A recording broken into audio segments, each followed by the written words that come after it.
Welcome back, ladies and gentlemen. We have the final Monday market report for the month of July. As you can see, this one's ending July 30th, 2023.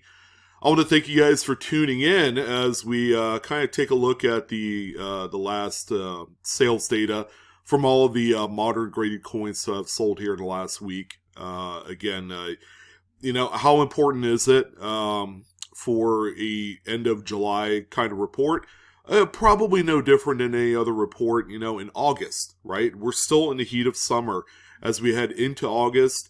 Will things ever change? I'm going to say probably not. I make that prediction and it's come true. The market is just unbelievably insane. So we have a lot of really neat stuff that did sell here this week, including the first ever PCGS prototype ended up selling here today.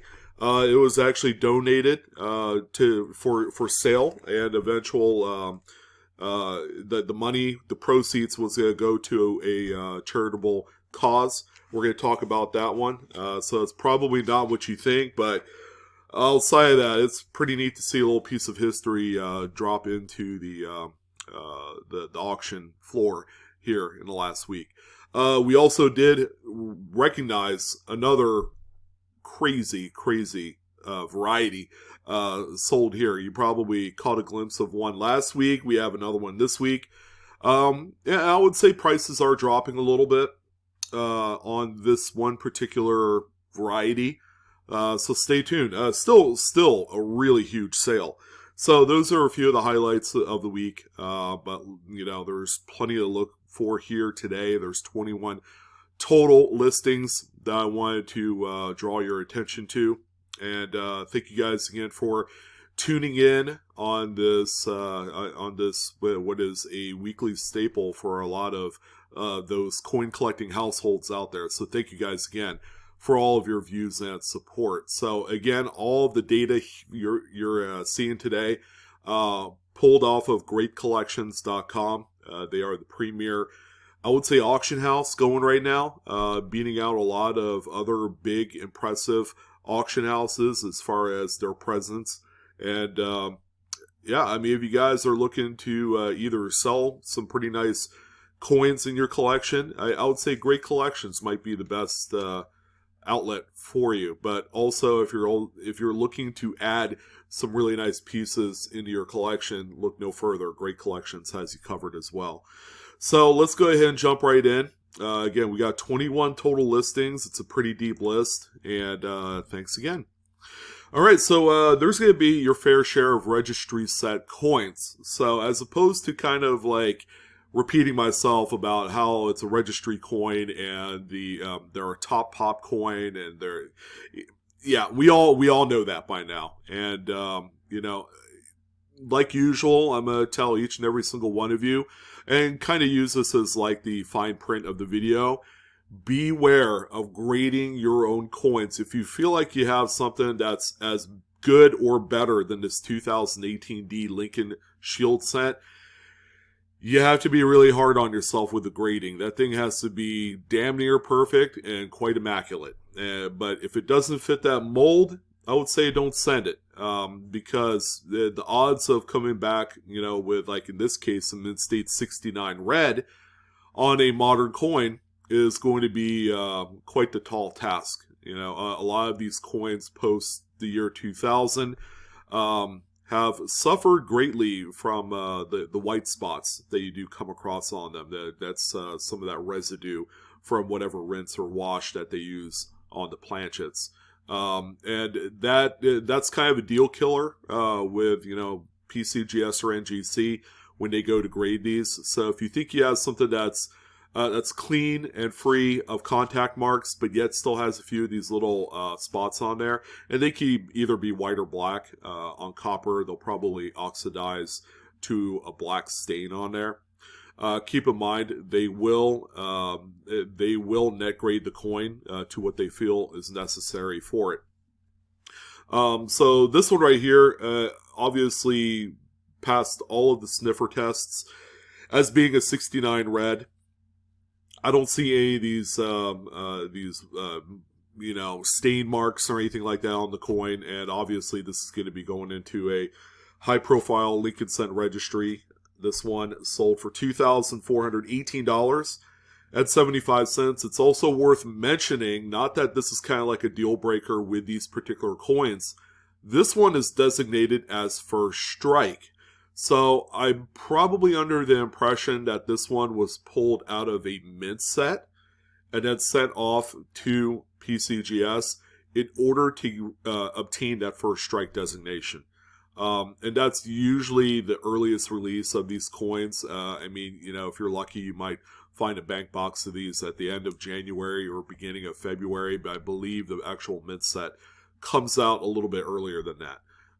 So really nice coin, and it's not for everyone. This is a very targeted audience, and they always sell for a lot of money.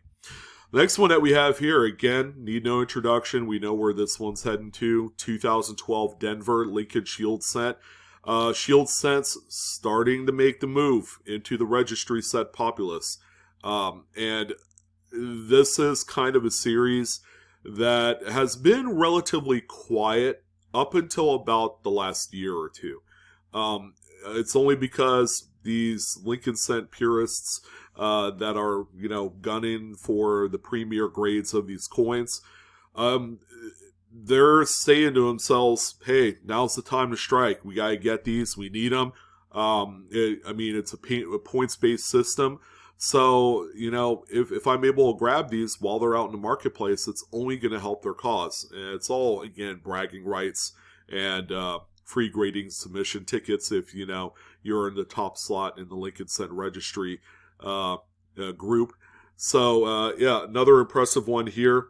$1,743.75.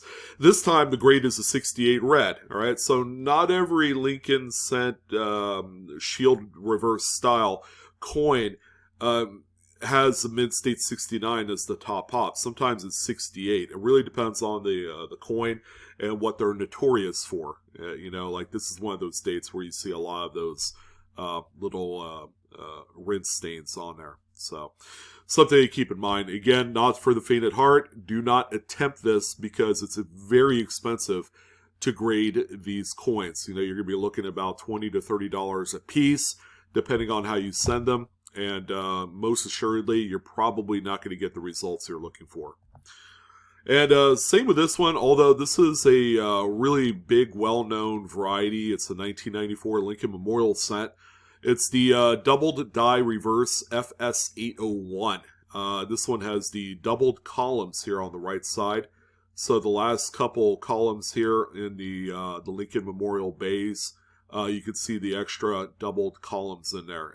And they're quite faint as you move over to the left on the columns there. But yeah, a very impressive one. I've tried for years to look for this thing. And short of just going out and buying one for myself, these things are very expensive. Like this one here, as a 67 red, ended up selling for $1,575. But even lower graded examples tend to sell in that $50 to $200 range as well. They don't have to necessarily be mint state for this variety to be worth a lot of money. That's just simply not the case. And we also have a 1985D. Now, this is a date that we've highlighted a number of times. A few of these in 69 have entered the market in the last few years. Here's yet again another one. I remember one of these hitting, $5,000, $6,000, $7,000 back in the day.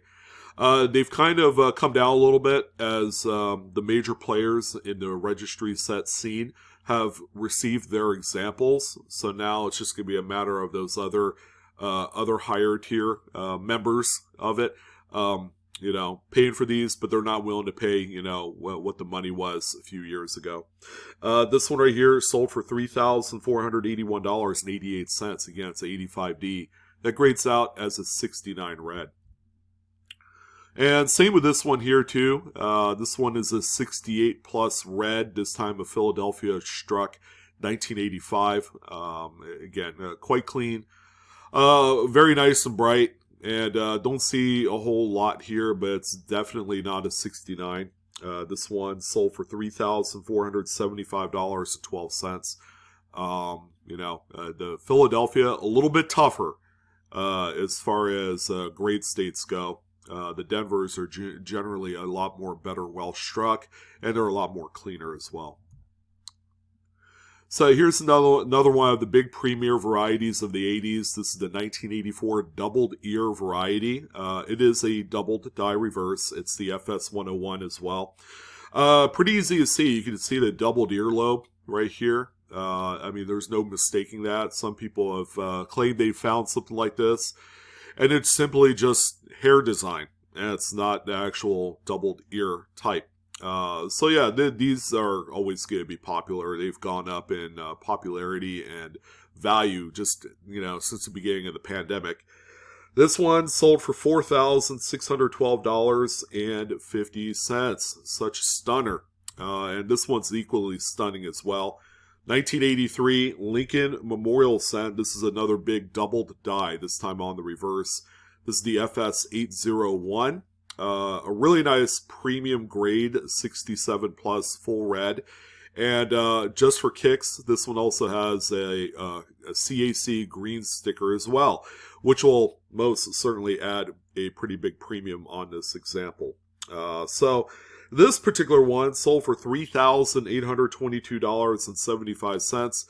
It's a little bit crazy to me that this one sold for less than the doubled ear, and it's I mean, considering that one is a 68 plus, sure, and this is a 67 plus. Generally, the coins are kind of neck and neck, and this one usually beats out the other, even a full grade point lower. So again, these are still being found out in circulation if you do find them. Grading may not actually be a bad idea for this and the previous coin, so keep that in mind. All right, so the last Lincoln cent on the list, this is indeed the last one. So we highlighted a Mid-State 61, 69S, doubled die obverse. So we have this one here, a Mid-State 64 red. Now, one of these in the same grade sold for $120 some odd thousand years ago, as it was the highest reported grade of the FS101. Now, here we are a number of years later, and I'm going to tell you, it's not the big king on the block no longer. There's actually, I believe, a 66 that was sold earlier in the year as part of that big collection of Lincoln cent high-grade coins. I think it was a registry set.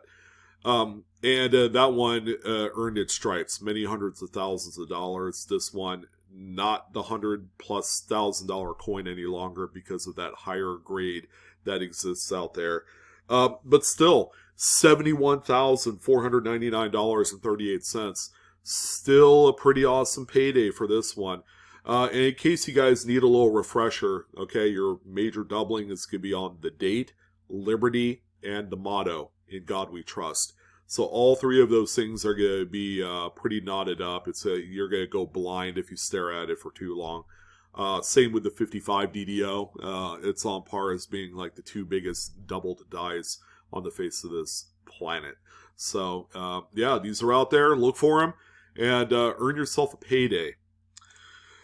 All right, now we're on to nickels, and again, tough act to follow. The Lincoln cents were really nice this week. So we have a 69S. This time, a coin that is not full steps, all right? They weren't shy in showing that. However, it did earn a pretty big grade. 67 by PCGS is a pretty notable grade. And this is just by far one of the toughest dates that you could find with full steps anyways. It's a 5-figure coin at the same grade level. So this one right here, again, no full steps, but that grade, that numerical grade is certainly important to the sale of this one. Sold for $4,111.88. So that is quite the blistering sale for a non-full steps coin. And we have another one here, another tough date, not to the extent of the 69S, but this is a 64D. A much cleaner looking example. No full steps, but hey, how about Mid-State 67 yet again on this one? This particular coin sold for $1,516.50. Once we get into full steps of this coin, regardless of grade, it's going to get very expensive, as these coins were notoriously known for just horrible strikes. Here's a 1954D, our first full step coin of the week, and this one earned a grade by PCGS of Mint State 66 full steps. Again, another perennial tough date. Anything from the mid-50s onward are some of the most challenging coins to locate based off of strike designation. This particular one sold for $2,531.25. And here's a 43/2 Philly. This is a wartime nickel and probably a top 5 variety within the series. So when one of these pops up in the marketplace, it's always a nice surprise. They're not particularly rare, but you do need to know what to look for. This one is a mid-state 67 with full steps. And I'm happy to say that this one ended up selling for $4,655.25.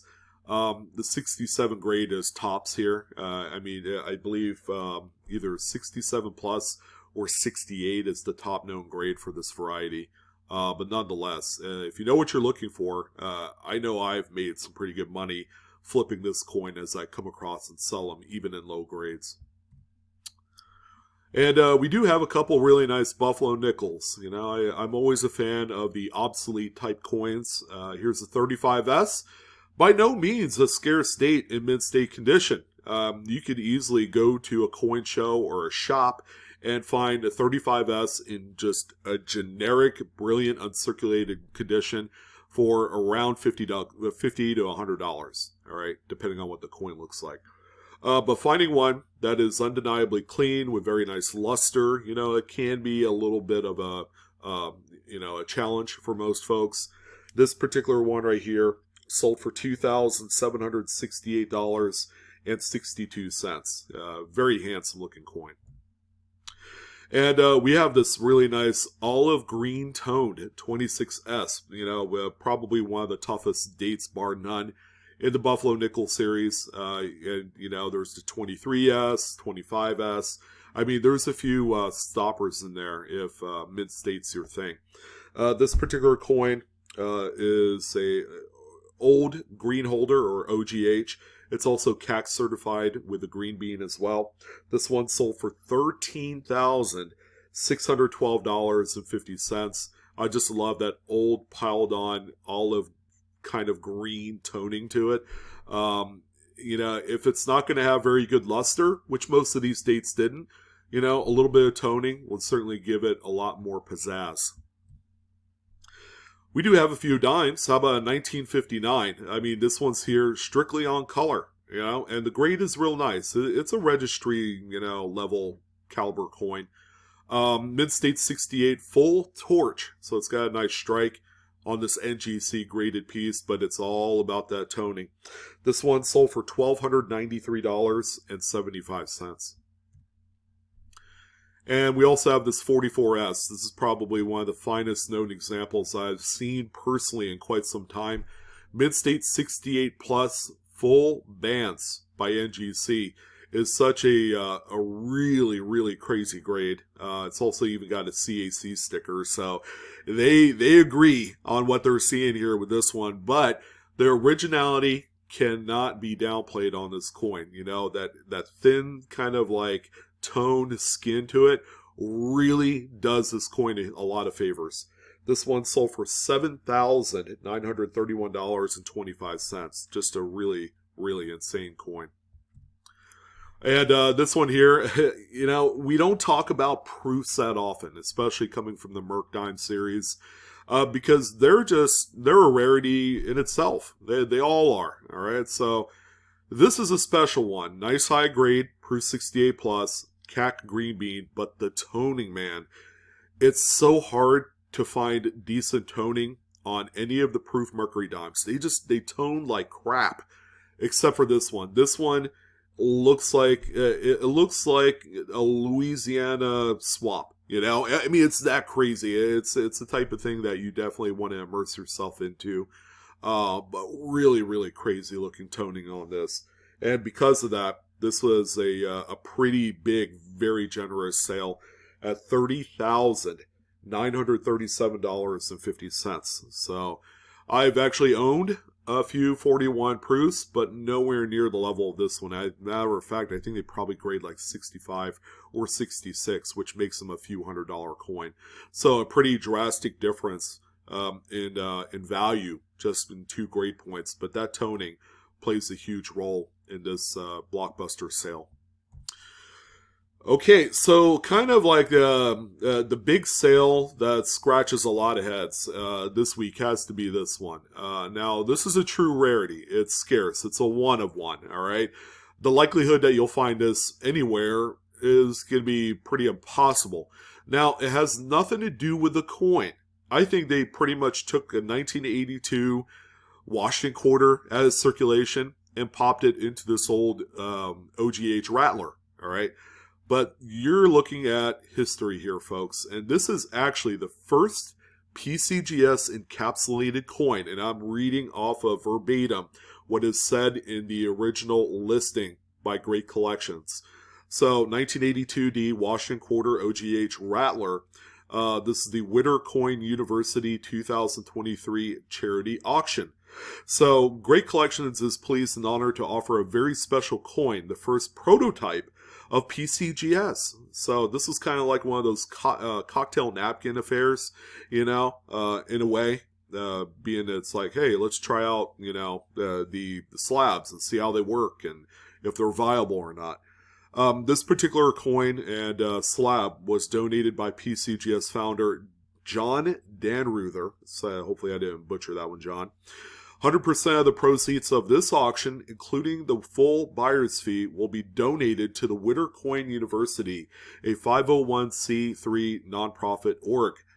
Okay, so in a little bit of a way, I'll read the next few kind of sentences, paragraphs here, so you can get some context of what this coin is.